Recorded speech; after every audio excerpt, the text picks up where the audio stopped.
when someone first begins to sit, it can be really disturbing for some people. Yeah. Because you've distracted yourself your whole lifetime. Your body is basically an emotional filter. Mm-hmm. And so you have to have a way to clear it. So I always say there's no such thing as a weak mind. Yeah. There's only a scattered mind. Everybody can meditate. Hi, I'm Mesha. You guys, today I'm so excited. We're going to be hanging out with that guy. See that guy? He's going to teach us a lot of really great things about meditation. This is a 2-part series. The first video is all about the motivation behind meditation. What are the benefits and so forth. And the second video is like, so now you want to meditate. How do you do it? And so Jasher's going to walk us, that guy right there. Jasher, he's one of my yoga gurus. He's so awesome. He's going to walk us through how to do that. Guess what else? I'm so excited. I have some friends. You guys come here. So I have some friends here who have not really meditated yet. Come on this side. Come here. Yeah, these guys are so awesome. They want to learn all this stuff about meditation. They all run their own channels, and they're gonna learn like how it helps us, have a clear mind, or all the benefits. So this is Kyle and Makenna Gott. Hi. Hello. And tell them what you guys do. So we have a lifestyle and travel channel. We're actually starting our 6-month US road trip, and this is our 2nd day. So we get to start it with this beautiful hike and awesome experience. So we're excited. Right. So I'll link below both of their channels so you guys can check them out. This is Natalie. Hi. Natalie, Lynn, tell them what your channel is all about. My channel is The Ripe Ruin. It's fear-based content. We take things like today, where we're going to be sitting with ourselves and learning how to do that and facing our own inner self. And sometimes we have some inner fears and we have some inner demons that we have to work through. So that is what I'm here for today, and to learn something absolutely new. So her side of the video is going to be all about that. These guys are going to tell you the real life experience, what it looks like to meditate. So I'll link all that stuff below. Let's get started.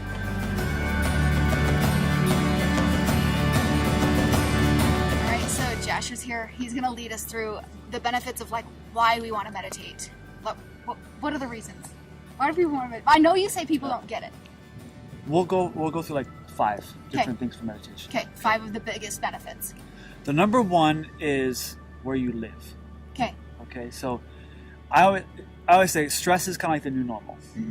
And for high achievers, A-types, okay, they don't get fear, they just get stress. Yeah. Okay. So with meditation, it's about changing your equilibrium. So the equilibrium of your body, you change it into more of a peaceful. It doesn't mean that you don't deal with difficulty or challenges.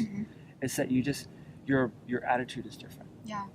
Your mental, where you inhabit is different. Yeah. So the word for that is something like equanimity. Okay. And so the most important thing, especially for people that like we want to be super achievers in everything and be the best meditator and all this kind of stuff, it's to change the equanimity of your mind, to change your equilibrium, right? So that you're living your life from a more peaceful state, and that's internally, right? Okay. The second thing is to clear. I always say the most important thing, people always talk about like law of attraction, different things like that, but we're powerful beings just innately. Yeah. The problem is that we have so much stuff that we just accumulate. Right. And we don't really have a process to clear those things. Right.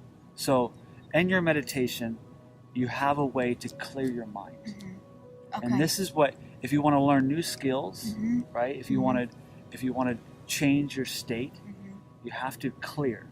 So you clear the mental body, the mind of your body, you clear your physical body, you clear your emotions, you clear your emotional body, you clear your feelings, your feeling body, you clear your energetic body, your etheric body. So the second aspect of meditation is to clear. Okay. The third thing with meditation is focus. Okay. So you look at anyone who's successful. They're successful because, to a large part, passion, right? Sure. But focus. Yeah. If you can't focus your mind, don't expect to achieve anything in life. Yeah. Of greatness. Yeah. The ancient masters in the Renaissance period say, if you want to achieve great things, you have to harmonize yourself with great things.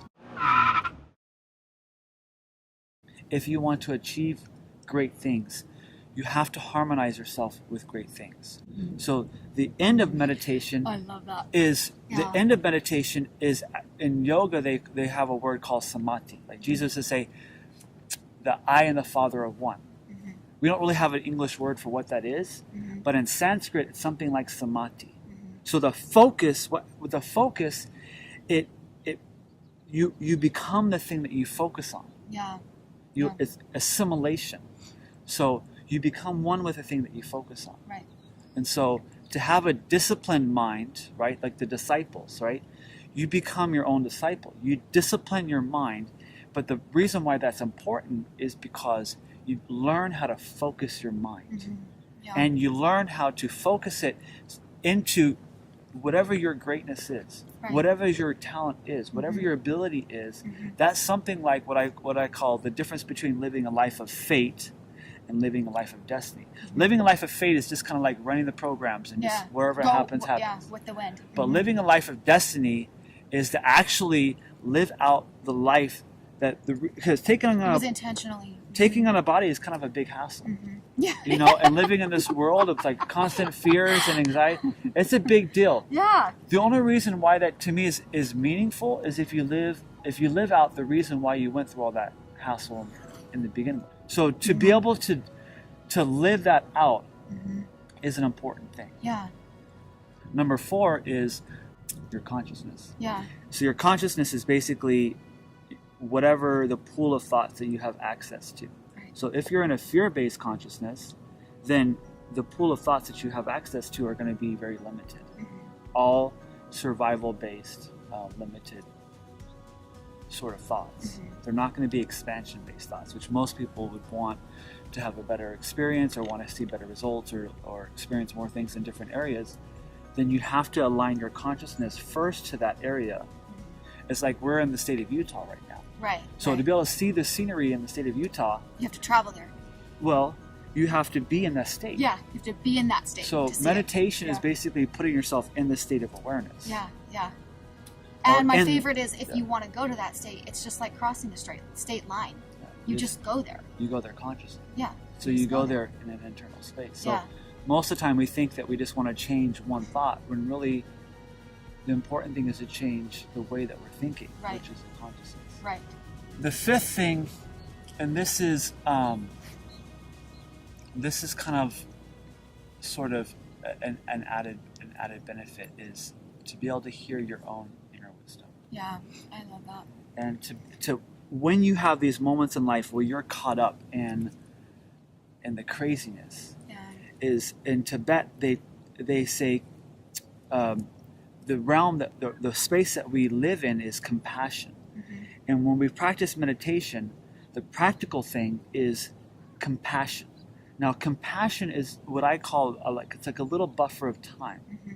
So the game is to learn how not to be reactive, because our reactions are almost always wrong. Right. Okay, Right. but our intuition is almost always right. Right. So when there's a buffer of time between what the event and then what we decide it means and how we focus our mind, how we determine that, that's the practical. That's where change is. It's that the same thing happens, but this time, rather than reacting to it and going down some tangent, we just watch it. Watch it. And we just let it, and then we see it. And then from there, it's like, this puddle. You could, if you didn't observe, if you didn't have an awareness, you would just step in the same ditch, in the same ditch, in the same ditch, and that's a mental Until rut. you start to see it. And then one day, Yeah. you'll come up to the ditch, Yeah. and you'll see it, and then you'll just walk around it. Yeah. And then you'll notice the city will just pave over it, and you're good to go. Yeah. Right? Yeah. Yeah. And that's what it is. Yeah. Yeah. So let me ask you a couple of questions. Okay. I feel like there are sometimes people that have like trouble sleeping, so to say, and I feel like meditation is sort of an answer to that. It can be. I feel like it helps you with your clear thought. It helps you be able to like organize your thought better, and so that you there's just more space because you've sat with yourself in nothing. Is Well, that fair to say? Those things, those benefits. So the reason why meditation would help you with sleep is because meditation is the only thing you cannot do. So if you've ever tried to like sleep, you're like, I need to get to sleep, and you're trying really hard to sleep, it doesn't work too well. It's more of an allowing process. And so we're so like used to doing and to engaging and to receiving results or getting results through volition. And meditation is more of allowing yourself into a space. So if you want to understand something in our three-dimensional world, we usually study things through like observation, and through compare and contrast. Meditation is more like entering the spirit of it. Right. And so if you want to sleep, you will need to enter the spirit of rest, the spirit of ease. And you kind of lay there, and then you just breathe a little bit, and all of a sudden you just slip away. Yeah. Meditation is the same way, is that your body is as relaxed and as at ease as if you were to be asleep. However, you're still in an aware state. So when you're in a sleep state, you're in a sort of unconscious state. In a meditation, the yogis would say you're in the super conscious state, or not necessarily a technical term, but in Zen they say the big mind. Right. So your little mind is basically your limited awareness of your own experiences, Okay. and the memory of those experiences that create what is called, like in the Tibetan Book of the Dead, so they talk about how your consciousness is based on memory. And so you have these tenets of memory, and for some people it could be certain circumstances in their life that have created this outcome. Yes. And so their consciousness is then based on the memory of these limited items. And most of the time we're living in that little mind, like you're saying. Like we are not accessing the big mind. And that's what meditation would bring into play. Well, yeah, the big mind, the cosmic mind, but also, what people talk about nowadays is like your higher dimensional self, or your interdimensional being. So getting into a space where you're quieting your mind. So you could also look at meditation as it's a space where you're quieting your mind long enough to hear your own inner wisdom. Yeah, I love that. To hear your own inner voice. That's so you got to cut through a lot of voices to get to that. Yes, I would say that's one of the biggest benefits of meditation, period. Being able to go inside and that's what some people have a hard time with. But I love how you're like, look, if you have a problem with something, go kill it on your cushion. You go kill it. Like you have a problem, go kill it on your cushion. Well, when you go within, the first thing that's typically happens if you've lived any kind of life for most people is you're going to be disturbed for a little bit. Yeah, because there's stuff that you might not have worked out. And you don't need to go conjure anything up. Yeah. You just sit there and you allow whatever comes up to come up, and you just breathe through it. Breathe. You breathe through it. And the thing of it is that you don't. People think that meditation is controlling your mind. It's not. Yeah. If you want to control something, the first step is to watch it. Yeah, observe it. Not to judge it, because judgment is a form of blindness. Yeah. Because before you can even look at a thing and understand what it is, you've already segregated it into a right or wrong pool of thinking, which is based not even on yourself, it's based on a societal conditioned mind. Yeah. Okay? Yeah. So the first thing to do is just to watch it. You're not even necessarily analyzing or critiquing it. You're just observing it and from a creative space of like, what is it? So when you first begin your meditation, this kind of goes into the how-to a little bit, but you're just going to watch yourself. Yeah. And you'll always say like, your lover, your family member, or your friend, you're like, oh, they always do that. Yeah. Oh, they always do that. But then you always do it, and you don't look at yourself. You don't even see it. Yeah. So the thing of it is to be able to look at it. Yeah. And before you react, Yeah. to make a conscious choice. To see it. So. Yeah. Okay, we'll get to all of that. That's awesome. Back to the idea of clear thought. Is it fair to say that meditation, if you're wanting to be on your toes with your mind and you're working on projects and you're working on things and you need to be able to say things in a succinct way or whatever, that meditation helps you clear all those pathways so that's accessible? So meditation starts with a focus, and when that focus becomes natural, that's something like what you would call a meditation. Yeah. So to be clear is that you're not scattered on a bunch of worries and anxieties and different things like that. You're focused on one thing. Yeah. And when you're focused on the present, then there's always peace, because peace is always in the moment. Right. The only reason why peace, I always say peace will find you the moment that you make space for it. It means you just clear out all the extracurricular stuff. Yeah.